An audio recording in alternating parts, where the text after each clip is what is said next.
Welcome back, everybody. My name is Tucker, and in today's video, I am continuing my redraft series, this time with the 2014 NBA draft. And this is arguably, in my opinion, like the most difficult draft to redraft because there's a real competition for the number one overall pick. And then beyond those first two guys, there's not a ton of separation within the rest of the top 10. So I spent a lot of time looking through this, and I'm interested to see your guys' takes on my opinion of my redraft. But really quickly before we get started, if you enjoy these kinds of videos and the NBA, then consider subscribing. I upload every single day. Okay, so this is a draft class that is incredibly interesting because when you look at it throughout the entire class, whether it's early in the draft, later in the first round, the second round, there are good players everywhere. And I didn't go back and research this or anything, but this is arguably like the best second round that I've ever seen. And so it's really difficult to go through and pick all these players and go throughout an entire top 10. And there's a real competition for the number one overall pick here between Joel Embiid and Nikola Jokic. For me, at number one overall, though, I'm going Joel Embiid. And here's my reasoning. They're both incredible players. Jokic is an incredible passer and can really be an offensive focal point from the elbows, in the post, things like that. And Embiid is a true dominant post player in an era in which you don't really ever see that. And he also has the versatility to play outside a little bit and be a really good defender. And the only reason that I'm picking Embiid over Jokic, and I understand the concerns with durability and things like that, is I just think at his absolute peak, if you're getting 110% of Joel Embiid, I just think that's a little bit better than 110% of Nikola Jokic when they're both fully healthy. Embiid is a better defensive player. He's a defensive player of the year caliber player on that end. And yes, he needs to work on his efficiency on the offensive end of the floor, but he is just a more dominant player overall, in my opinion, and that's what I would rather have. No disrespect whatsoever to Nikola Jokic, who's going to go number 2 overall here as an incredible passer. But there's two sides of the floor, and for me, I think the gap on the defensive side in favor of Embiid is bigger than any perceived gap that there could be on the offensive end of the floor in favor of Jokic. If you think that Jokic is a better offensive player, which I think is an argument, I don't think you can say that he's so much better offensively than Embiid is defensively. So overall, as a player, as a dominant force, I'm going with Embiid 1 and Jokic 2.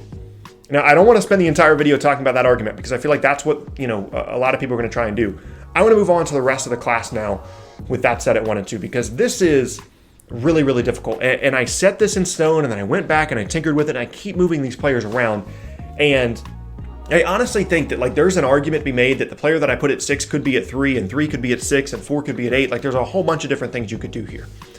Number 3, bit of a surprise, I'm going with Zach Lavine here, and I know that there's been some Zach Lavine quote-unquote hate on this channel, but when I really, really sat down and looked at it, and I thought about the overall player that Zach Lavine is compared to the other players that are left on the board here, I feel like overall he is the best player. He's a really good scorer, can shoot the ball, not the best defender. I don't really believe in his ability to help your team win as the number 1 guy, but there's nobody else in this class really that I'm overly excited about taking 3 over him.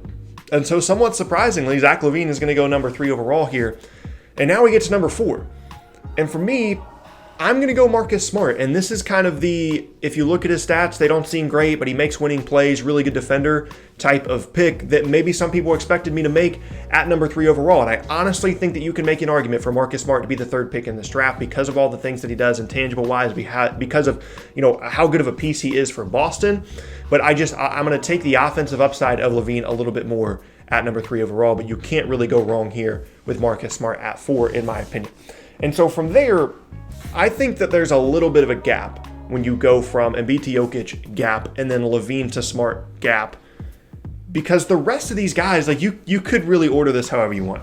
Number 5, which is going to be the Jazz here, I'm going to go with Julius Randle, and he's a similar, not exactly the same kind of story, but a similar story to Zach Lavine at number 3 overall, because he's a guy that can really score the ball. Statistical production has been through the roof, especially since he left LA. And, there's an argument to be made there that he's an incredibly talented player, but also an argument to be made that he's putting up empty stats on teams that haven't been particularly good. But because of the talent that he does have as a scorer, his ability to get inside, he's a really good athlete, really good physical presence, and is continuing to work on his outside game. I'm going again with that offensive upside that Julius Randle provides. So 5 picks through now, these are a handful of players that are still left on the board. You've got Clint Capela, you've got Jusuf Nurkic, you've got Aaron Gordon, Andrew Wiggins, Spencer Dinwiddie, TJ Warren, Rodney Hood, Gary Harris, all kinds of guys, Jeremy Grant, all kinds of guys still left on the board.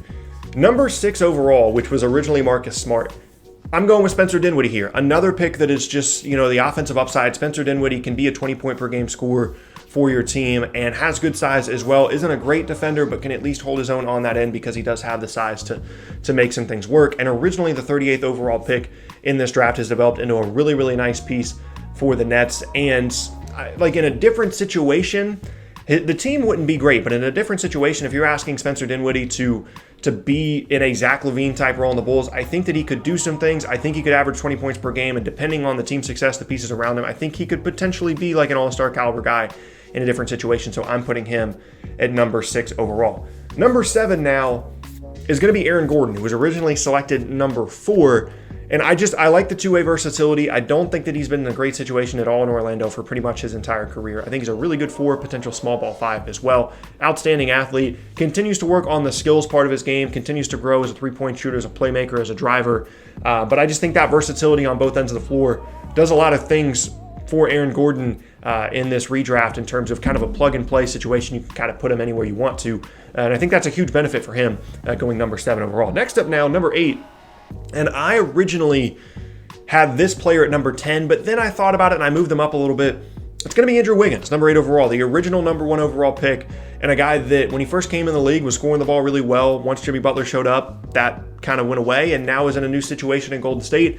I still think that in the right situation, he can be a good defender and a good scorer, not someone that's going to be doing anything crazy or scoring 20 points per game. But if he works on his three-point shot in Golden State, that's about as good a situation as he can possibly be in. And I still think that there's some talent there, and I don't want to go too far in saying that, oh, he's overpaid or he's overrated. Like, he's still a solid player. He can still do some things. And you could argue maybe that he's even too low in this redraft. Next up now, number 9 overall, I went with Jusuf Nurkic. And I know that we haven't seen him play in a while, and I understand that maybe the sample size isn't huge for him, but last year before he got hurt in Portland, he was a legitimate part of a big 3. Like, he was doing a really good job defensively. He was doing a great job as a playmaker as well. Someone that can rebound the ball extremely well, bruising presence inside, exactly what that Trailblazers team needed. And like, I get that he could come back from the leg injury and just never be the same, but when you're looking at the rest of the players in this class, I'd rather have him over anybody else. And now number 10 overall, I'm only going 10 picks deep here, and then I'll kind of talk about some of the other players that are left on the board. I went with Clint Capela, who originally was 25th and obviously benefited hugely from the Houston system and from playing with James Harden, but as a rim roller, as a rim protector, as a defender, as a rebounder, does exactly what you need him to do, doesn't really complain too much about it, doesn't need post touches, and for the modern NBA, that's kind of all you want out of a complimentary 5, and Clint Capela has turned into a really nice complimentary 5 now in the NBA. So that's going to be my top 10, and again, I don't feel great about some of the picks because I really think that there's a ton of arguments to be made throughout this entire top 10. I'm going Embiid, Jokic, Lavine, Smart, Randle, Dinwiddie, Gordon, Wiggins, Nurkic, and Capela, leaving some interesting players still on the board. Jeremy Grant's a nice versatile piece, but I couldn't pick him over, the production that you get out of Nurkic and Capela. Jordan Clarkson's been really good this year off the bench for the Jazz, but again, couldn't pick him over some of the production of these other players. TJ Warren is a nice player, obvious NC State bias for me there. I think the one guy that people are probably going to complain about the most here is Gary Harris, who's originally 19 overall. I'm fully off the Gary Harris train. I don't know what's happened to his offensive game over the last 18 months. I don't understand it. He was a really, really good player through his first couple of seasons. And if this was 2 or 3 seasons in for Gary Harris, he definitely would be in the top 10. But his offensive game's just fallen off a cliff. And I understand that the things that he does, but I just don't love him as a player anymore. Other than that, I mean, there's a couple of, nice rotation guys in here. Rodney Hood, Shabazz Napier, Elfrid Payton, Kyle Anderson, Doug McDermott. But for me, I feel like these are the 10 best players in the class. The order, I think, is arguable, but I think that these are the 10 best guys in the class. So really interested to see what you guys have to say about this redraft. I've felt really confident every single time I've come in to do one of these videos to do a redraft. Up to this point, there are definitely some players that I think that people are going to have huge issues with not being in certain places. But hey, I'm still interested to see, as I said, what you guys have to say. So that's going to be the end of today's video, and I thank you all very much for watching. Once again, my name is Tucker. If you missed any of my previous videos, including any of my redrafts, then be sure to check out the boxes on screen. Thanks again, and I'll see you all next time.